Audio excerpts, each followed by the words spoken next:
दोस्तों भारतीय रेल की जो आरएसी सीट है इसको लेकर यात्रियों को लड़ते झगड़ते आपने जरूर देखा होगा, मैंने देखा और मेरे साथ ये चीज हुआ है। तब आरपीएफ वाले आए, उन्होंने मेरी हेल्प की, तब जाके मुझे अपना सीट मिला।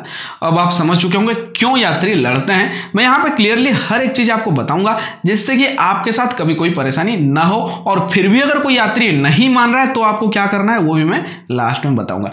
लेकिन इन सभी चीजों से पहले दोस्तों आपको एक प्यारा सा कॉमेंट में यहाँ पे पढ़ के दिखाऊंगा जिस पर आधारित है आज का ये वीडियो। एक्चुअली मैंने एक वीडियो में पिछले साल या शायद 1-2 साल पहले एक वीडियो में मैंने आप लोगों को आरएसी के जो नियम होते हैं, बैठने सोने का जो समय होता है, कौन यात्री कहां बैठेगा, ये बताया था। तो इस पर भाई साहब मुझे कमेंट करते हैं, बड़े प्यार से इन्होंने लिखा है, श्रीमान जी आपने ये नियम कहां से पढ़े हैं या अपने अनुसार आप बोल रहे हो? अगर कहीं से आपने ये नियम पढ़े हैं तो हमको भी बताएं, वहां से हम पढ़ सकें क्या नियम है।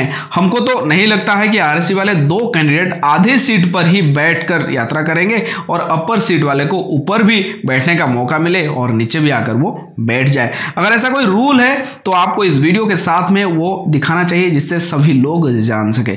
मुझे तो लगता है क्योंकि इस तरीके का वीडियो देखकर अपर सीट वाला जरूर झगड़ा करेगा आरएसी वालों से। अगर ये रूल के अनुसार फैक्ट क्लियर है तो आपको जरूर दिखाना चाहिए इस वीडियो में। मेरे को तो ये आंकड़ों पर आधारित लगता है और मेरे अनुसार तो अगर 2 कैंडिडेट को आरएसी में वो सीट दी गई है तो उन दोनों की ही वही सीट रहेगी। अपर सीट वाले का लोअर सीट पर बैठने का अधिकार नहीं होना चाहिए। वीडियो के लास्ट में आप चीजों को समझने के बाद आपका ये सवाल क्लियर होने वाला है। तो नमस्कार दोस्तों, मेरा नाम है जीत, आप देख रहे हो ज्ञान कवच। अगर आपको इस वीडियो के माध्यम से कोई भी नई चीज सीखने को मिलती है तो प्लीज वीडियो को लाइक करके चैनल को सब्सक्राइब जरूर करें।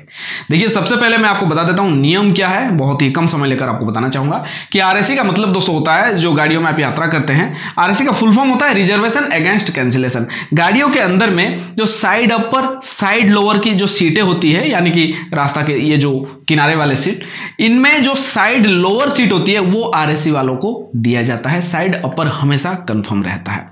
ऐसे में आरएसी वालों की मतलब आरएसी में क्या होता है, ये जो 3 यात्री है, यानी कि 2 के लिए तो सीट बनाई गई है लेकिन 3 यात्री इसमें यात्रा करेंगे क्योंकि आरएसी वाले 2 यात्री एक सीट पर बैठेंगे। तो इन तीनों में से कोई भी अगर एक यात्री यात्रा नहीं करता है या टिकट कैंसिल करता है तो जो आरएसी वाला है उनका टिकट कंफर्म हो जाएगा। इसलिए इसका नाम रखा गया है रिजर्वेशन अगेंस्ट कैंसिलेशन। मतलब समझ रहे हो? अच्छा, यहां पे मैं आपको और थोड़ा क्लियरली सारी चीजें जो एग्जांपल देकर समझा देता हूं कि ऊपर वाली सीट यानी कि साइड अपर वाला जो यात्री है वो नीचे आकर क्यों बैठेगा। देखिए आपके सामने ये जो 2 सीटें दोस्तों आप देख रहे हैं, मान लेते हैं एक सीट 7 नंबर है, एक सीट है 8 नंबर। 7 नंबर है साइड लोअर, 8 नंबर है साइड अपर। साइड अपर वाले को दोस्तों किसी से कोई मतलब ही नहीं है क्योंकि उसकी सीट कंफर्म है।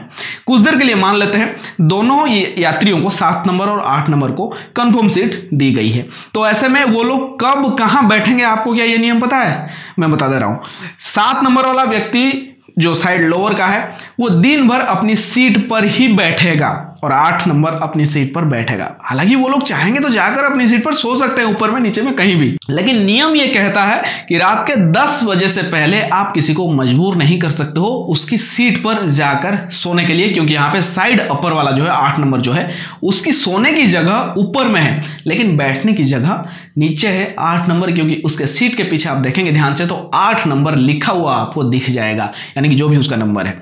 तो बैठते वक्त वो यहां बैठेगा, सोते वक्त वो ऊपर जाएगा, यानी कि साइड अपर वाला। साइड लोअर वाले का नियम है जो रात को 10 बजने के बाद जो सोने का समय होता है वो नीचे सो जाएगा और सुबह 6 बजे के बाद वो उठकर बैठ जाएगा ताकि ऊपर वाला आकर नीचे बैठ सके, नजारों का मजा ले सके। तो ऐसा में दोस्तों अब यहां पे एंट्री होती है आरएसी वालों की। अब जिन 2 यात्रियों को आरएसी में दिया गया है तो वो ये जो साइड अपर वाला बंदा है उसको डिस्टर्ब नहीं कर सकते हैं। उसको उसके सोने की जगह, बैठने की जगह जो जैसी थी वो वैसी ही रहेगी, यानी कि सुबह में वो अपनी सीट पर नीचे बैठेगा, रात को सोते समय वो अपनी सीट पर ऊपर जाकर सोएगा। रात के 10 बजे के बाद आप बोल सकते हो कि भैया अब सोने का समय हो गया, आप अपनी सीट पर जाओ ताकि हम 2 यात्री एक सीट पर आराम से सो सके या बैठ सके, जो भी करे। यानी कि समस्या है आरएसी वाले 2 यात्रियों की जो कंफर्म है साइड अपर वाला, उसको यहाँ पे कुछ भी इंटरफियर उसका है ही नहीं, वो अपनी सीट पर बैठेगा, अपनी सीट पर सोएगा। तो दिन में ये जो आरएसी वाले दो यात्री है वो एक सीट पर बैठेंगे। एक सीट मतलब दिन में वो आधा हो जाएगा, क्योंकि आधा साइड अपर वाले का है, तो वो आधी सीट पर अकेले बैठेगा।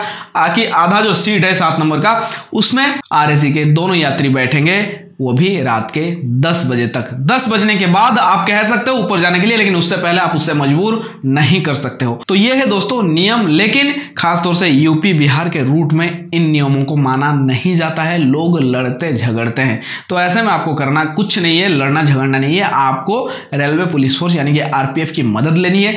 वो आएंगे, वो साफ साफ कहेंगे कि भैया आपकी सीट ये है, आप इसमें बैठो। वो 2 लोग यहां बैठेंगे, वो सब कुछ मामला मतलब क्लियर कर देंगे। मेरे साथ ये चीज हुआ है, मैंने आरपीएफ की हेल्प ली है और आप भी ले सकते हो। अब आप कहेंगे कि आप आरएसी वालों के लिए मतलब ऐसे क्यों कह रहे हो, तो देखिए जो नियम है वो नियम है। हाँ, ये है कि यहां पे यात्रियों को परेशानी का सामना करना पड़ रहा है, लेकिन इसका फायदा रेलवे को हो रहा है, क्योंकि हर एक यात्री बराबर का पैसा दिया हुआ है। तो मेरे हिसाब से दोस्तों आरएसी वालों के लिए एक फैसिलिटी भारतीय रेल की तरफ से होनी चाहिए कि अगर किसी की कंफर्म टिकट नहीं होती है, वो आरएसी में या तो फिर वेटिंग लिस्ट में यात्रा कर रहा है, तो उसको यात्रा पूरी करने के बाद कुछ रुपए जो है भारतीय रेल की तरफ से रिफंड मिलने चाहिए। ये मेरा प्रस्ताव है। आपको क्या लगता है इस बारे में, आप मुझे कमेंट करके जरूर बताएं, और साथ में ये भी बताना क्या आपको ये आरएसी वाले जो नियम है वो पता है या नहीं। अब लोग कहेंगे कि दोस्तों कि आप मुझे जो है कि मतलब लिखित में कहीं पे दिखाओ या प्रूफ के तौर पर कुछ दिखाओ, तो आप रेलवे के हेल्पलाइन 139 पर कॉल करके बात कर सकते हो, या तो फिर यात्रा के दौरान आपको दिक्कत होती है तो आप रेलवे पुलिस फोर्स की या रेलवे हेल्पलाइन की मदद ले सकते हो। आज के लिए सिर्फ इतना ही। वीडियो अच्छा लगा तो वीडियो को लाइक शेयर और चैनल को सब्सक्राइब करना ना भूलें। फिलहाल दीजिए मुझे इजाजत, फिर मिलते हैं एक और नई जानकारी के साथ। तब तक के लिए अपना ख्याल रखें। Take care, bye bye.